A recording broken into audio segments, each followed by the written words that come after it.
¿De dónde vienen las guerras y los pleitos entre vosotros?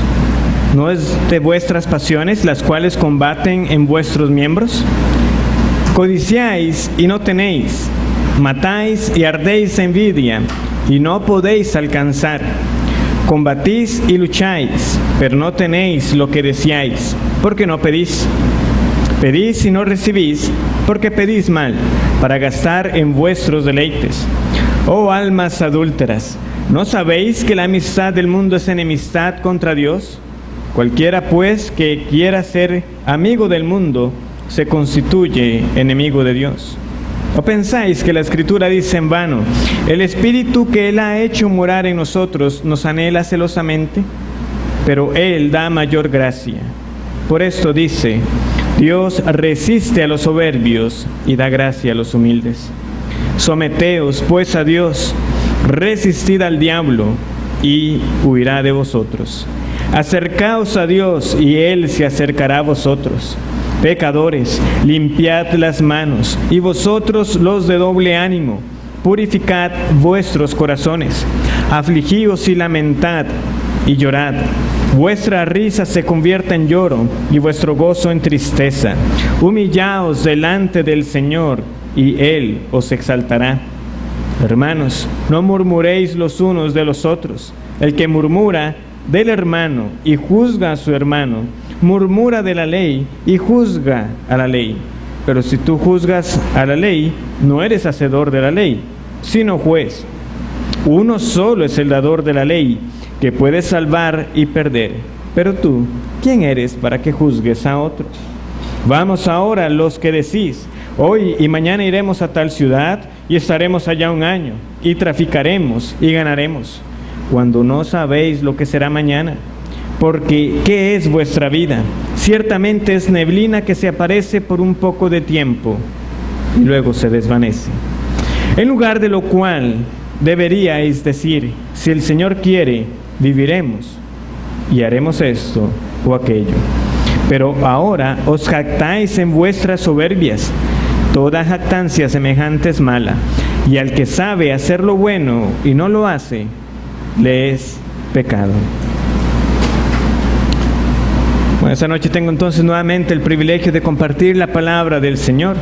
Y antes de retomar la serie en el libro de los Hechos, yo comuniqué a los pastores el deseo de aprovechar esta ocasión del nuevo año para predicar sobre este pasaje, sobre Santiago capítulo 4, en especial de los versículos 13 al 17.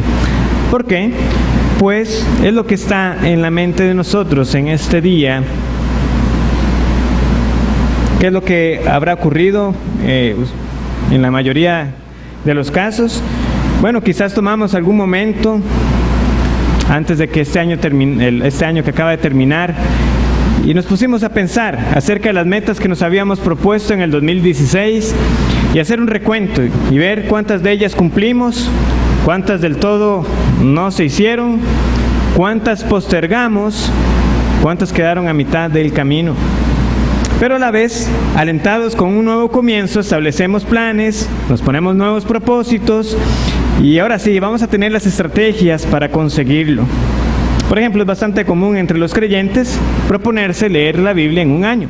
Y muchos yo sé que entonces se han establecido, este año voy a leer la Biblia completa, de principio a fin, en el 2017. Y de ahí en adelante, dependiendo de la estación de la vida en la que nos encontremos, algunas metas también serán comunes. Algunos desearán ya concluir sus estudios, sean universitarios o los que estén en secundaria y demás. Algunos el poder ahorrar para adquirir ya sea un vehículo o algún otro bien, solicitar un préstamo para una casa, casarse. Algunos tienen planes de boda para este año, mudarse. Y sin duda Santiago es un pasaje apropiado. Familiar también, no es la primera vez que lo exponemos. Ya hace unos años tuvimos toda una serie acerca de la carta de Santiago, aunque revisando casualmente el sermón de la serie sobre este pasaje no quedó grabado. Y hace unos meses tuvimos la oportunidad también de escuchar un muy buen sermón del pastor Harvey Martínez llamado Amnesia Espiritual. Algunos lo recordarán. Entonces, antes de iniciar la exposición, simplemente recordemos algunos aspectos claves del contexto de esta carta. ¿Quién la escribe? Bueno, la escribe un autor llamado Santiago. Sabemos que su nombre en realidad es Jacobo, el hermano del Señor Jesús. ¿Y cómo se presenta él? Él dice: siervo de Dios y del Señor Jesucristo, a las 12 tribus que están en la dispersión, salud. Lo cual es algo notable, porque este hermano de Jesús fue salvado por gracia, pues este mismo Jacobo llegó a considerar a su hermano un loco.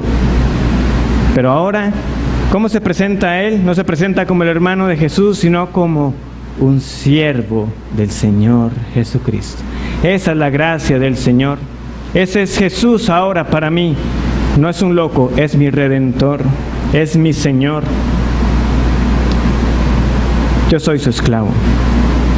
Y la carta está dirigida a los creyentes en la dispersión, es decir, aquellos cristianos, en su gran mayoría, de un trasfondo judío, los cuales fueron esparcidos por la persecución que vino sobre la iglesia en Jerusalén.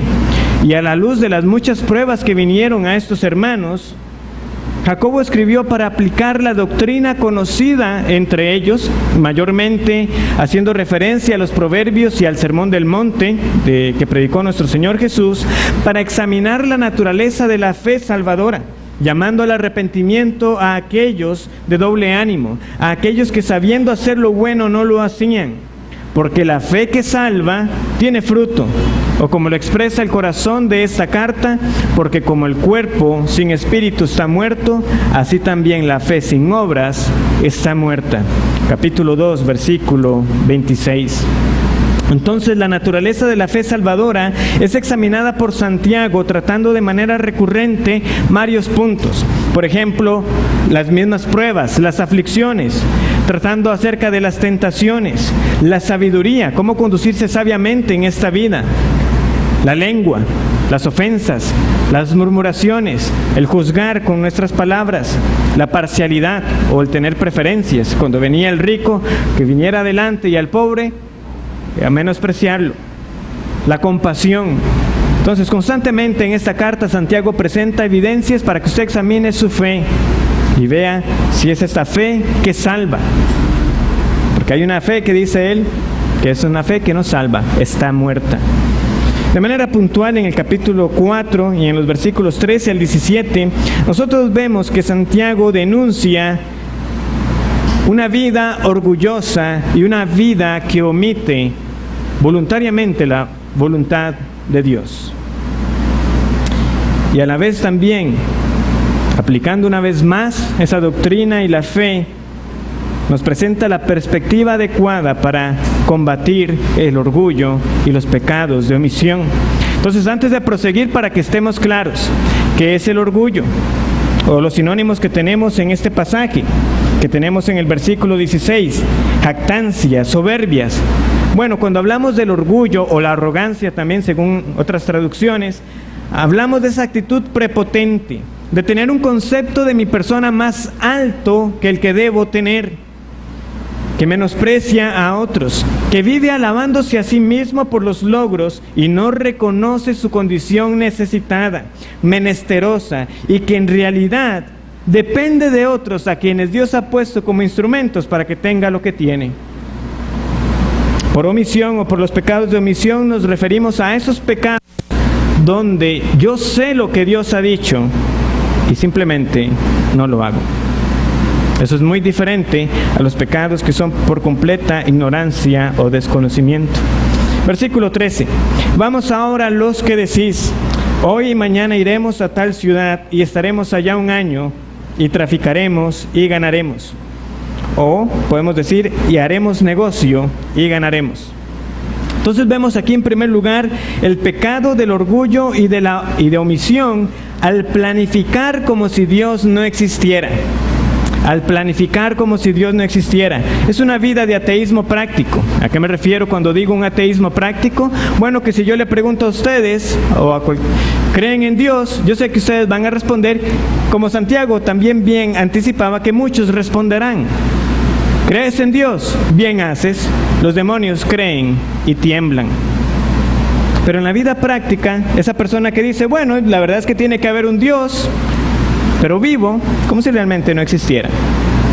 Realmente no hay mayores implicaciones en mi vida si hay un Dios o no. Eso es un ateísmo práctico. Lamentablemente ese ateísmo en la práctica no es ajena tampoco dentro de nosotros los cristianos, pues porque recordemos que la carta está dirigida a creyentes y nosotros no estamos exentos de tomar decisiones, de actuar como si nuestras vidas no estuvieran delante de Dios, que olvidamos que nosotros vivimos coram Deo, delante de la presencia de Dios y bajo su autoridad y para su gloria en cada área de nuestra vida. Por ello debe quedar bien claro que en estas palabras de Jacobo, él no está hablando contra el oficio de ser negociante o un mercader. La conversación que él aquí ilustra es una conversación que está dentro de los parámetros normales del que se dedica al comercio. Es decir, tienes que ir a un lugar, hacer negocio y esperar un fruto de esas negociaciones. Es una vocación digna dada por Dios. Es la actitud y lo que no se dice el problema. La actitud al decir estas palabras es la de demostrar que soy yo quien establezco y sé que y se va a hacer como yo lo he dicho, como yo lo quiero, a pesar de que nosotros sabemos muy en el fondo que no somos soberanos y que no tenemos el control sobre muchas cosas y que aún sobre lo que se nos ha delegado responsabilidad, aún sobre eso mismo no tenemos un total dominio. Estos mercaderes demostraron esa soberbia al comportarse como los soberanos, como los que tenían la última palabra. No, vamos a estar en este lugar y vamos a estar en ese tiempo y en efecto nos va a ir bien y vamos a tener ganancia.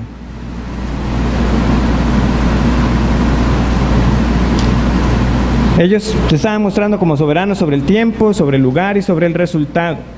Y son esos elementos al planificar, ignorando a Dios, en los que nosotros también pecamos o podemos pecar, aunque no seamos negociantes.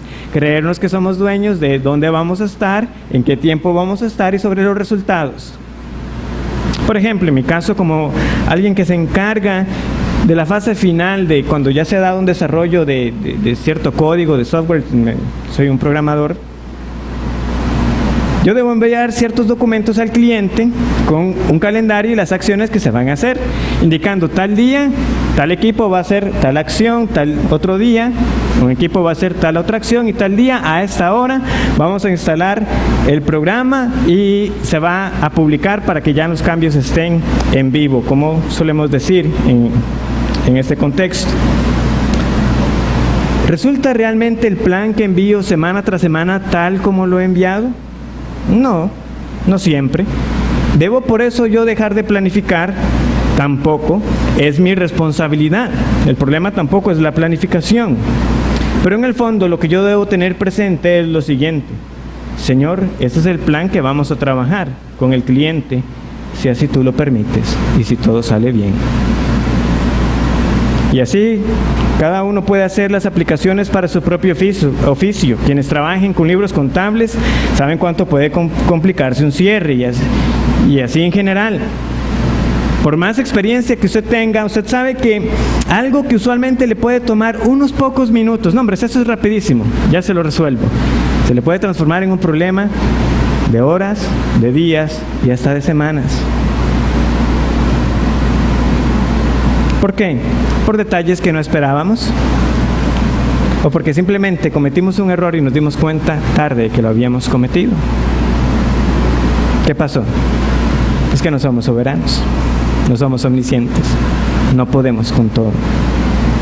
Por eso es que nos exponemos a pecar de esta manera en estas fechas en particular, ya que al considerar lo que deseamos hacer y no recordar nuestra dependencia total en el Señor, y que Él permita que en efecto prospere esos planes, nos parecemos a estos mercaderes que están hablando aquí soberbiamente. Por ejemplo, podemos marcar en nuestros calendarios la fecha para un viaje, decidimos la cantidad de días, la agenda de lo que vamos a hacer una vez que estemos allá, con nuestros familiares, la cena que vamos a hacer. Obviamente, muchas cosas se pueden dar para que no resulte de esa manera. O empezamos a discutir en nuestra mente, ¿qué será mejor? ¿Pinto la casa ahora en enero o en febrero? celebraré mi cumpleaños el sábado antes o posterior a la fecha porque cae en mitad de la semana. Y ponemos a dar mente muchas cosas de lo que queremos hacer y no pensamos siquiera si vamos a estar con salud en ese momento o si el dinero que usted pensaba o que ya tenía reservado para ese fin lo va a tener, porque resulta que se puede presentar una emergencia en la cual usted va a tener que hacer uso de lo que tenía destinado para otra cosa, pero resulta que aquello tiene mayor prioridad. ¿Y qué pasó con su plan? Tendrá que esperar. Con lo que usted deseaba, tendrá que esperar. ¿Qué pasó con lo planeado? Como dicen en algunos lugares, se barajó, se vino abajo. Como sucede a menudo con nuestro propio pecado, a veces también es más fácil verlo en otros. Percibimos fácilmente cuando alguien habla con ese exceso de confianza en sus habilidades, que habla con mucha seguridad, que las cosas resultarán tal y como lo dice.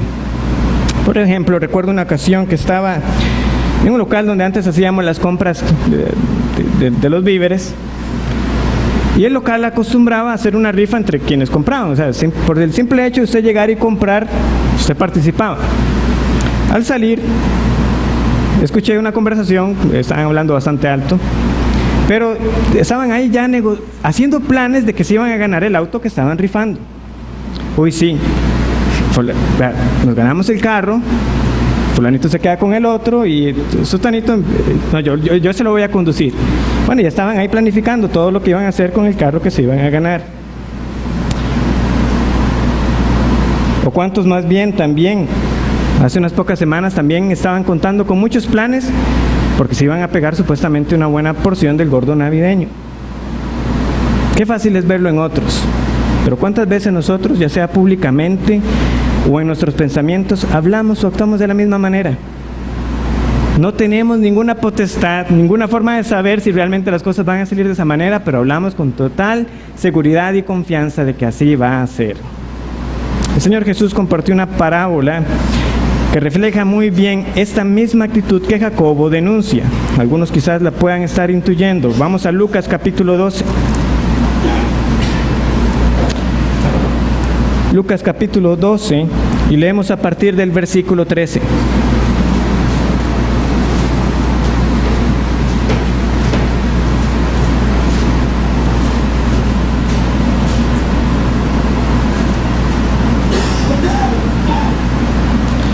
Dice así la palabra del Señor. Le dijo uno de la multitud: Maestro, di a mi hermano que parta conmigo la herencia. Mas él le dijo: Hombre, ¿quién me ha puesto sobre vosotros como juez o partidor? Y les dijo: Mirad y guardaos de toda avaricia, porque la vida del hombre no consiste en la abundancia de los bienes que posee. También les refirió una parábola, diciendo: La heredad de un hombre rico había producido mucho. Y él pensaba dentro de sí. Veamos que él no lo está publicando, pero lo pensaba de esa manera, diciendo: ¿Qué haré? Porque no tengo dónde guardar mis frutos. Y dijo: Esto haré, derribaré mis graneros y los edificaré mayores, y allí guardaré todos mis frutos y mis bienes. Y diré a mi alma: Alma, muchos bienes tienes guardados para muchos años. Repósate, come, bebe, regocíjate. Pero Dios le dijo: Necio, esta noche vienen a pedirte tu alma, y lo que has provisto, ¿de quién será? Así es el que hace para sí tesoro y no es rico para con Dios. Podemos volver a Santiago capítulo 4. Versículo 16, dice lo siguiente: Pero ahora os jactáis en vuestras soberbias. Toda jactancia semejante es mala. En segundo lugar, ese orgullo de planificar sin Dios, como si Dios no existiera, es agravado porque se le puede añadir todavía más soberbia. ¿Por qué? Porque pueden llegar los buenos resultados. Puede llegar quizás ese aumento de salario, ese ascenso que usted estaba deseando, que estaba buscando. Puede llegar al fin el día que usted se case y estaba deseando casarse. Puede tener esos hijos saludables. En fin, puede sentirse que está como en la cúspide, que todo marcha bien. No todo es como exactamente lo he deseado, pero no me puedo quejar. Y todo esto lo he conseguido gracias a mi esfuerzo y a mi dedicación. Entonces vivimos como si Dios no existiera y sumamos a eso Una soberbia porque lo atribuimos todo completamente a uno mismo. Yo soy. Una actitud semejante fue la que estuvo en Nabucodonosor, en Daniel capítulo 4. Vamos a buscar el pasaje. Resulta que Nabucodonosor tiene un sueño. Daniel se presenta y le da la interpretación. Para efectos del contexto, vamos a leer entonces a partir del versículo 24. Daniel capítulo 4, versículo 24. No vamos a leer todo el sueño, basta con que leamos la interpretación que Daniel le da.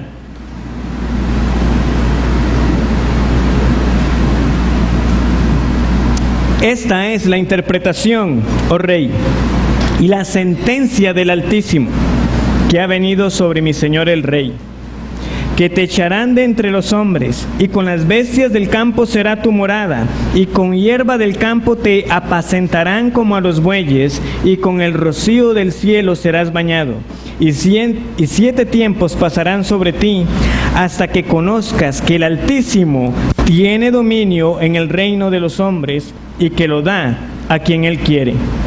Y en cuanto a la orden de dejar en la tierra la cepa de las raíces del mismo árbol, significa que tu reino te quedará firme, luego que reconozcas que el cielo gobierna.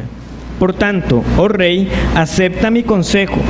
Tus pecados redime con justicia, y tus iniquidades haciendo misericordias para con los oprimidos, pues tal vez eso será una prolongación de tu tranquilidad.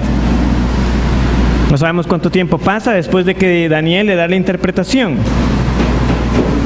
El versículo 29 nos dice que un año después, no sabemos qué más ocurrió después de que él escuchó eso, pero esto es lo que sí sabemos que él hizo. Todo esto vino sobre el rey Nabucodonosor.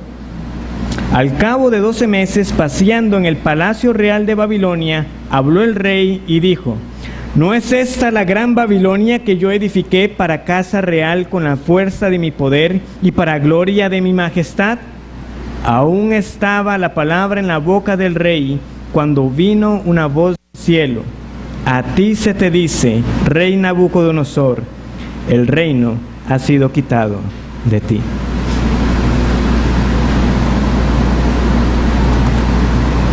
¿Y qué pasó? El reino le fue quitado. Y estuvo como una bestia comiendo hierba, tal como el Señor le dijo.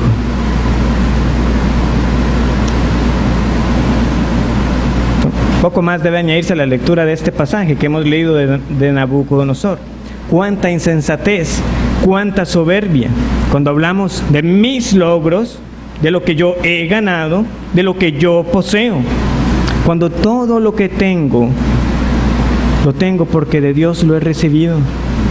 Y si mis labores han prosperado, es porque Dios así lo ha querido mostrar. Y me ha querido dar de su gracia para que yo lo tenga.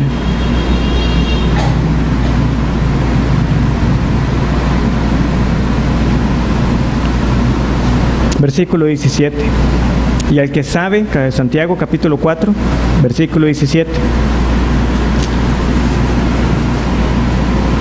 Y al que sabe hacer lo bueno y no lo hace, le es pecado.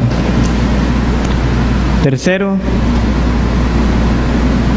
tenemos el orgullo de no hacer lo bueno sabiéndolo. Es una soberbia omitir lo que yo sé que Dios ha mandado. Porque es hacer oídos sordos. Sí, Dios dice eso, pero yo no lo voy a hacer, teniendo la oportunidad de hacerlo. Es ignorar que esa ley que Santiago describe en su carta como la ley perfecta, la ley de la libertad, y a la que hemos sido llamados a prestar oídos con atención para hacer lo que ella dice, para ser hacedores de la ley.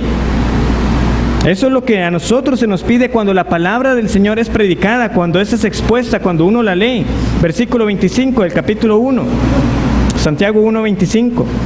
Mas el que mira atentamente en la perfecta ley, la de la libertad, y persevera en ella, no siendo oidor olvidadizo, sino hacedor de la obra, éste será bienaventurado en lo que hace. Eso es lo que se nos pide a nosotros cuando la palabra de Dios es expuesta, que la escuchemos con atención. ¿Para qué? Para hacer. ¿Por qué? Porque Dios lo dice, sencillamente. El Dios soberano ha hablado. Yo debo hacer.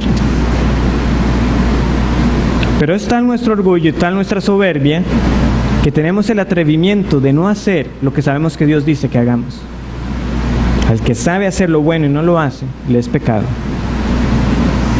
Entonces no basta una vida que usted se recluya y diga yo no le he hecho mal a nadie. No, es que Dios te dice haz el bien y no lo haces, te es pecado. Y justamente podemos ser condenados por ello.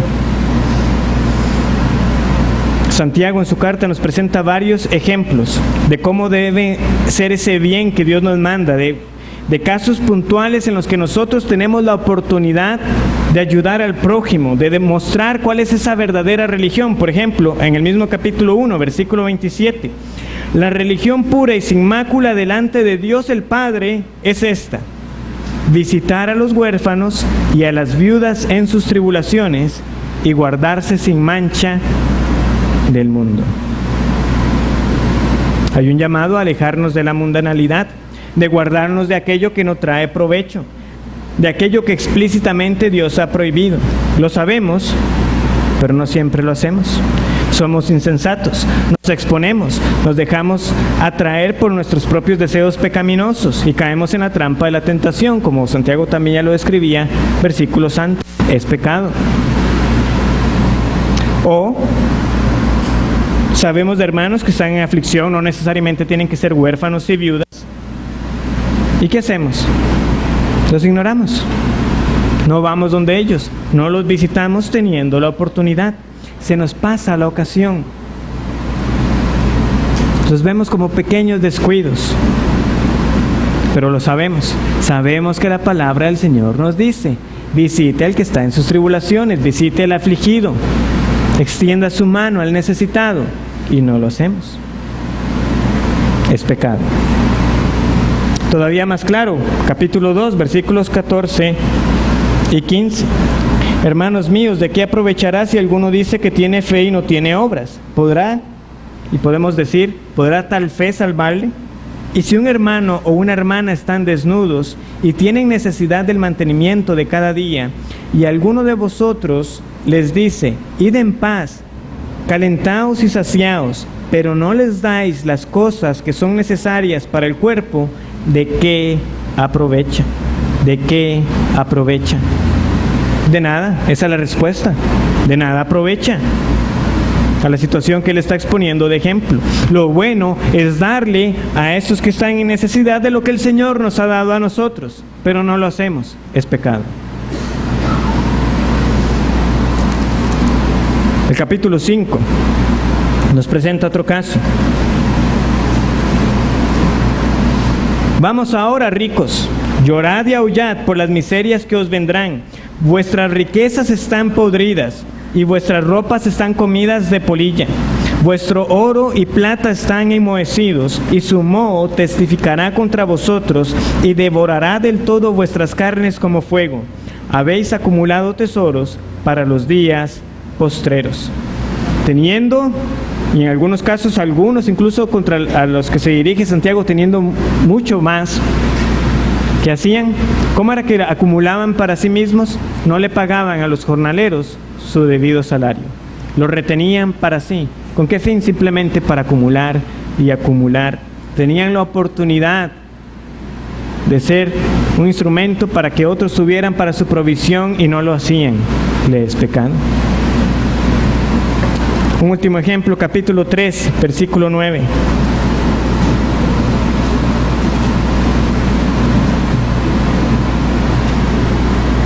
Con ella, con la lengua, bendecimos al Dios y Padre, y con ella maldecimos a los hombres que están hechos a la semejanza de Dios.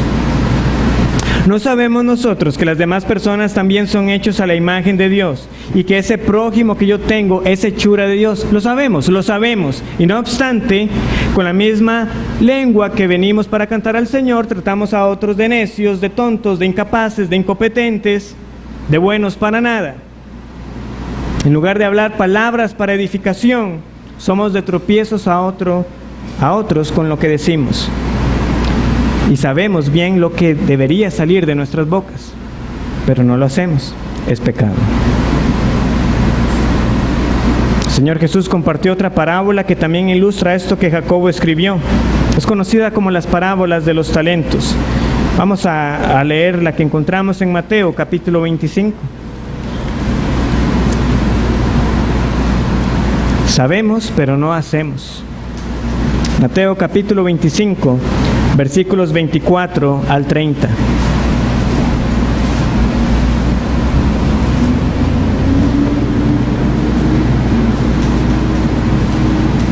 Dice así: pero llegando también el que había recibido un talento, dijo: Señor, te conocía que eres hombre duro, que ciegas donde no sembraste y recoges donde no esparciste. Por lo cual tuve miedo y fui y escondí tu talento en la tierra. Aquí tienes lo que es tuyo. Respondiendo su señor le dijo: siervo malo y negligente, sabías que ciego donde no sembré y que recojo donde no esparcí. Por tanto, debías haber dado mi dinero a los banqueros, y al venir yo, hubiera recibido lo que es mío con los intereses. Quitadle pues el talento y dadlo al que tiene 10 talentos, porque al que tiene le será dado y tendrá más, y al que no tiene, aún lo que tiene le será quitado. Y al siervo inútil, echadle en las tinieblas de afuera. Allí será el lloro y el crujir de dientes.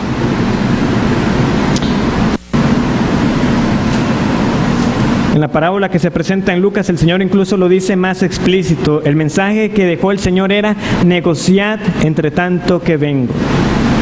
El Señor lo ha dicho claramente. ¿Pero qué hizo el siervo malvado e inútil? Nada, aún sabiendo lo que el Señor había mandado. Podríamos dar muchos más ejemplos, contextos de la Escritura que muestran esa presunción de vivir como si no supiéramos que hay un Dios soberano que ha hablado en su palabra. Pero nuestro pasaje nos muestra también la perspectiva entonces que debe estar presente para combatir ese orgullo y para combatir esos pecados que cometemos de omisión. Versículos 14 y 15. Cuando no sabéis lo que será mañana, porque ¿qué es vuestra vida? Ciertamente es neblina que se aparece por un poco de tiempo y luego se desvanece. En lugar de lo cual deberíais decir: si el Señor quiere, viviremos y haremos esto o aquello. En pocas palabras, a nosotros se nos recuerda 3 cosas. En primer lugar, que no somos omniscientes. No sabemos lo que deparará el mañana. Solo uno es omnisciente, el Dios verdadero.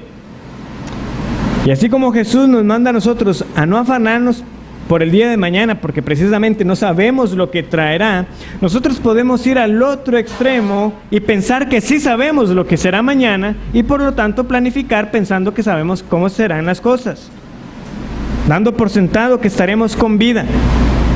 Dios no nos revela a nosotros los detalles particulares de lo que acontecerá, de lo que me pasará a mí en la siguiente hora, mañana o en una semana, si es que, de nuevo, aún el Señor me tiene con vida. Por eso, en lugar de nosotros apoyarnos en nuestra propia prudencia, en lo que nosotros apenas podemos conocer de manera limitada, debemos confiar plenamente en el Señor, como nos dice Proverbios capítulo 3, confiar en el Señor de todo corazón y reconocerlo en todos nuestros caminos, y Él enderezará nuestras veredas o nuestras sendas. Hermano, nosotros no sabemos, pero Dios sí sabe todas las cosas, y por alguna razón Él no nos revela a nosotros esos detalles particulares de lo que será al día siguiente, pero podemos descansar de que estamos en sus manos y hemos creído en Él.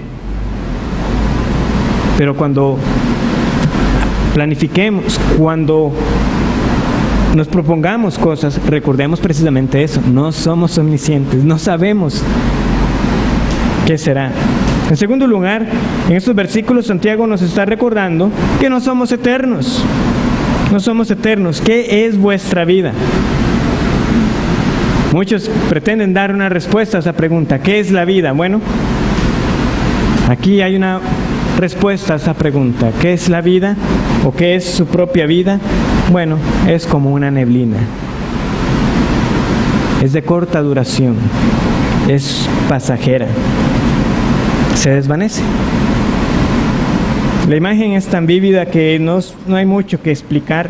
Somos efímeros. Algunos pueden recordar ese, en un día frío, cuando usted habla, pequeño vapor y se va. Un vaho. Esa es su vida. Pero pensamos de que vamos a vivir para siempre. Pensamos que la muerte no nos llegará a nosotros en este año o en el siguiente. Y para quienes han visto la neblina, saben que es así. Dependiendo del día, por ejemplo, un lugar muy común, se va al volcán Poás y llega y se encuentra que no puede ver el cráter por la neblina. Pero si usted se da una vuelta, puede ser que cuando llegue ya pueda verlo. ¿Por qué? Porque es pasajera. En cierta ocasión, hace como 4 años, fui al volcán Barba, caminando hasta allá. Por más de 3 horas fue algo desalentador llegar y encontrarme precisamente el cráter tapado por neblina. Pero en cuestión de minutos se despejó y pude apreciar ese mismo cráter ya convertido en una laguna. ¿Pero qué pasó? Así mismo como la vi desaparecer, así mismo volvió. Yo logré captar el evento y el video no dura ni 3 minutos. En lo que usted vio una neblina, se fue y volvió. Hermanos, si estamos con vida al inicio de este nuevo año, es por la pura misericordia de Dios. Muchos no llegaron a este día. No habían pasado ni siquiera unos minutos. De hecho, no habían iniciado todavía el 2017 en Costa Rica cuando ya llegaban las noticias de que en Turquía 39 personas habían sido asesinadas. También leía cómo algunos describían lo trágico del 2016, deseando que terminara, en especial por la muerte de celebridades. ¿Será acaso que el 2017 será distinto?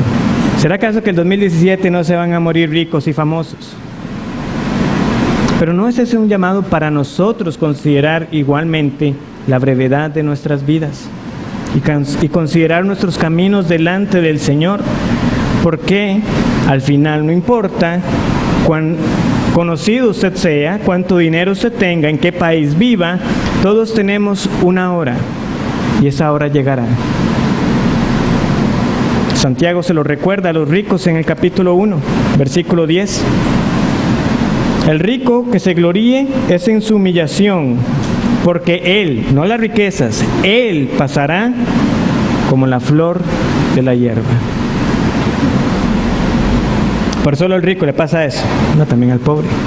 Pero el recordatorio en este caso es para aquellos que ponían su confianza en sus posesiones. Hermanos, el Señor ha establecido los límites de nuestra habitación. Ir a un cementerio es ver los epitafios de distintas edades. Algunos que no llegaron al primer año de vida. Sobrecogedor. Sean 70, 80, 90 años, pronto pasan y volamos. Eso debe estremecernos. 70 años que se van así como... Sí, así se van. Si usted se pone a recordar, en unos cuantos minutos, es como que... Pero toda mi vida la resumo en unos cuantos recuerdos que puedo tener en este momento.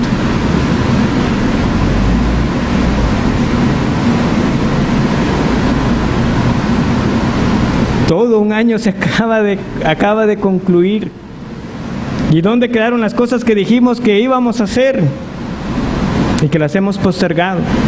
¿Y qué te hace creer que este año vas a ser diferente si no estás auxiliado verdaderamente por el Señor y por su Espíritu? ¿Cómo debería afectar nuestros planes si dejamos de dar por sentado que estaremos vivos para recibir otro año también? Hermanos, no somos omniscientes, no somos eternos y sin duda no somos soberanos. No somos soberanos. Santiago trata extensivamente sobre la lengua. ¿Verdad? Él ha hablado acerca de la murmuración, acerca de estas maldiciones que salen contra nuestro prójimo, acerca de los juramentos vanos. Pero Él aquí da una manera mejor de cómo utilizar lo que sale de nuestra boca. Si hay algo que usted tuviera que decir, diga esto: si el Señor quiere, viviremos y haremos esto o aquello. Por supuesto, Él no está estableciendo una expresión que debemos utilizar a cada momento, de tal manera que sea trivializada y que tomemos el nombre de Dios en vano. Pero el punto es que nos está conduciendo a una manera de hablar que refleja que verdaderamente reconocemos que dependemos de Dios, que Él es el que está guardando sus vidas en sus manos, y que si Él lo quisiera, nos puede quitar la vida en este mismo instante. Y que las cosas que se me permiten hacer es porque Él lo ha permitido. Que hasta donde yo he llegado es porque hasta ahí el Señor me ha ayudado. Cuando el Señor nos humilla y la razón vuelve a nosotros y reconocemos, pero ¿qué es esta insensatez que he estado haciendo? ¿Qué ha sido esta necedad de la forma en que he estado pensando? Es como Nabucodonosor, que después de estar como una bestia y que volvió en sí, entonces dijo las conocidas palabras: mas al fin del tiempo yo, Nabucodonosor, alcé mis ojos al cielo y mi razón me fue devuelta. Y vea lo que dice un hombre cuerdo: y bendije al Altísimo, y alabé y glorifiqué al que vive para siempre, cuyo dominio es sempiterno, y su reino por todas las edades. Todos los habitantes de la tierra son considerados como nada, y Él hace según su voluntad en el ejército del cielo y en los habitantes de la tierra, y no hay quien detenga su mano y le diga: ¿qué haces? Esas son las palabras sensatas, esas son las palabras cuerdas. Hay un Dios que es digno de toda la gloria, y Él hace como quiera, y puede hacer conmigo lo que quiera. Es una misericordia que me haya entonces mostrado a su Hijo Jesucristo para mi redención, porque perfectamente me podría haber condenado por todos mis pecados. Hermanos y amigos, es bueno sentarse y planificar, calcular los costos, escribir resoluciones, no solo hoy, cualquier día, pero que sean metas y resoluciones a la luz de la palabra del Señor. Por ejemplo, son muy famosas las resoluciones de Jonathan Edwards, y yo sé que quizás en este momento muchos tienen que estarlas compartiendo. Si usted no las conoce, lo insto a que las busque. Son 70 que él escribió en distintos periodos de su vida. Pero vean entonces lo que causa, o la diferencia que hay de una resolución que está llevada por una cosmovisión bíblica a la luz de la palabra del Señor. Más allá de simplemente, por ejemplo, ponerse la meta de leer la Biblia en un año, este pastor del siglo XVIII escribió: estoy resuelto o he resuelto estudiar las Escrituras tan firmemente, constantemente y frecuentemente que pueda hallar y plenamente percibir que estoy creciendo en el conocimiento de ellas. La repito: he resuelto estudiar las Escrituras tan firmemente, constantemente y frecuentemente que pueda hallar y plenamente percibir que estoy creciendo en el conocimiento de ellas. Hermanos, las Escrituras no nos dicen a nosotros de ponernos un plazo en cuánto tiempo debemos concluirlas, pero que sí nos enseñan con claridad que debemos meditar en ellas cada día y de noche. Bienaventurado el varón que medita en las Escrituras. Y así muchos otros pasajes nos pueden guiar a la hora de que nosotros queremos establecer planes y metas. ¿Se está planteando usted metas laborales? Bueno, sí, sin duda es la voluntad de Dios que trabajemos, pero que trabajemos ¿cómo? Bueno, hoy también se nos leía un pasaje similar en Colosenses, pero Efesios 6:6 nos dice: no sirviendo al ojo como los que quieren agradar a los hombres, sino como siervos de Cristo, de corazón, haciendo la voluntad de Dios. ¿Es eso lo que lo motiva a usted detrás de sus metas laborales?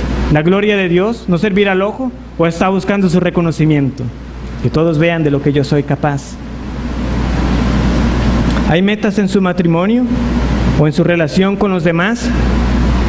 Hoy también, una vez más, fuimos recordados cuáles son los roles de la esposa y del esposo.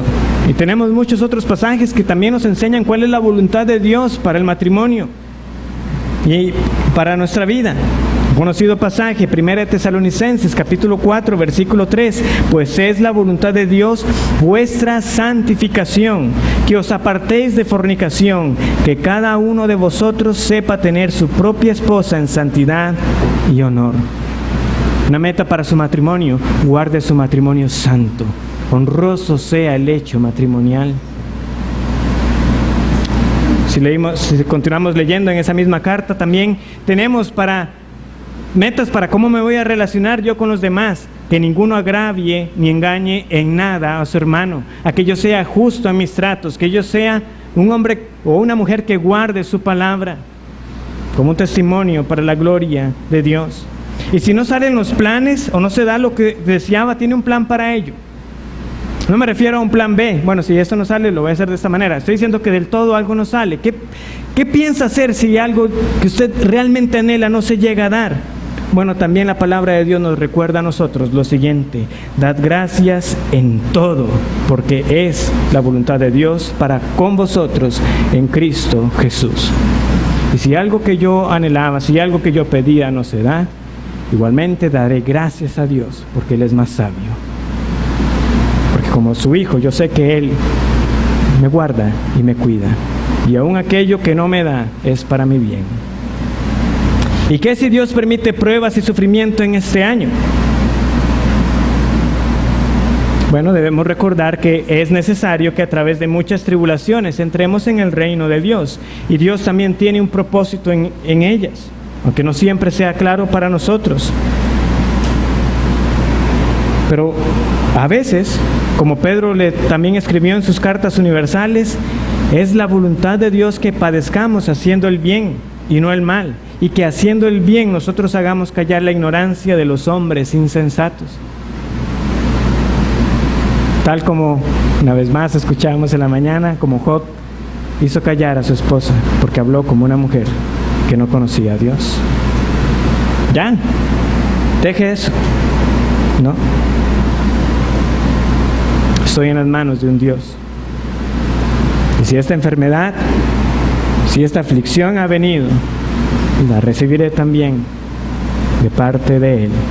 En resumen, es la voluntad de Dios que vivamos lo que resta del tiempo en la carne, sean los años que nos queden, no conforme a los deseos pecaminosos de los hombres, sino conforme a la voluntad de Dios. Y hermanos, yendo a la palabra, nosotros podemos conocer la voluntad de Dios.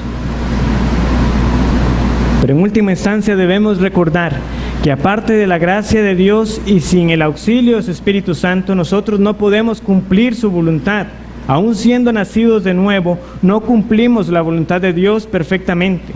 El consuelo y el ánimo para el creyente, para intentarlo una vez más y para rogar al Señor una vez más: Señor, aquí están de nuevo estos propósitos, los traigo delante de ti, prospéralos según tu buena voluntad. No son mis obras, sino la justicia de Cristo. ¿Por qué? Porque la salvación es posible gracias a que Cristo no solamente sabía cuál era la voluntad del Padre. Yo he venido para hacer la voluntad del Padre. Cristo lo sabía. No solamente lo sabía, sino que la cumplió. Estuvo dispuesta a cumplirla, aunque eso significó una muerte, y muerte de cruz. Él oró en Getsemaní: Padre mío, si es posible, pase de mí esta copa, pero no sea como yo quiero, sino como tú. Y Cristo bebió la copa. Bebió la copa de la ira de Dios, la ira que usted y yo merecemos por nuestros pecados. Pero para Cristo hacer la voluntad de su Padre era su deleite, era su agrado, y con ello garantizó la salvación para el pueblo de Dios. Entonces, para los creyentes, con un corazón agradecido, pidamos perdón a Dios por nuestra soberbia, por tantas veces que nos hemos conducido tan orgullosamente en esta vida, por nuestras palabras no cumplidas. Y recordando hoy que vamos a participar de la cena, que hoy podemos tomar la copa del nuevo pacto porque Jesús sufrió el castigo en mi lugar, y que me da a mí la garantía que pasada esta neblina que es mi vida temporal, me aguarda a mí la vida eterna con Él para siempre. la corona de vida, también como escribe Santiago, que Él ha prometido a los que le aman. Para los de doble ánimo, para los inseguros que están en medio de nosotros, ¿hasta cuándo aplazará usted el clamor para salvación? ¿La aplazará para otro año, una vez más? ¿Para 6 meses? ¿Para mañana? Para aquellos que están, ¿seré creyente o no lo soy? O que dice, yo sí creo en el Señor, pero no ha tomado aún tampoco esa decisión de ser correctamente pastoreado, de unirse a la iglesia. ¿Cuánto más lo seguirá posponiendo? Usted no sabe lo que hay mañana para usted. Acuda a Cristo hoy, porque la palabra de Dios es verdadera y firme, y lo que Santiago escribió en su momento para sus hermanos en la dispersión sigue siendo firme y verdadero también para nosotros. Y esto fue lo que él escribió: Dios resiste a los soberbios, pero da gracia a los humildes. Hay gracia en la cruz de Cristo. Acuda a Él hoy. Oremos. Gracias te damos, Señor, por la oportunidad de haber tenido este momento para meditar en tu palabra. Oh, Padre, que podamos nosotros humildemente reconocer nuestros pecados delante de ti, tantos pecados de omisión, tantos pecados de orgullo y soberbia. Llévanos una vez más por ese camino derecho, reconociéndote en cada momento en nuestras vidas, dándote gracias por todo y sabiendo que llegaremos hasta donde tú así lo quieras. Oh Señor, que este año nosotros, al hacer resoluciones y planes, podamos darte la gloria a ti. Si así tú tienes a bien que lleguemos al final de este 2017 y decir: todo esto pude hacer, todo esto pude cumplir porque el Señor estuvo conmigo y Él me guardó y Él me auxilió. Y trae también a muchas almas que dudan, muchos de doble ánimo, que por un lado saben que no tienen potestad sobre sus vidas, pero por el otro lado se conducen como si la tuvieran, para que puedan acudir a los pies de Cristo y clamar por salvación. Prepara ahora nuestros corazones para el tiempo de la cena, para que agradecidos nosotros participemos de la mesa del Señor. En el nombre de nuestro Señor Jesucristo lo pedimos. Amén.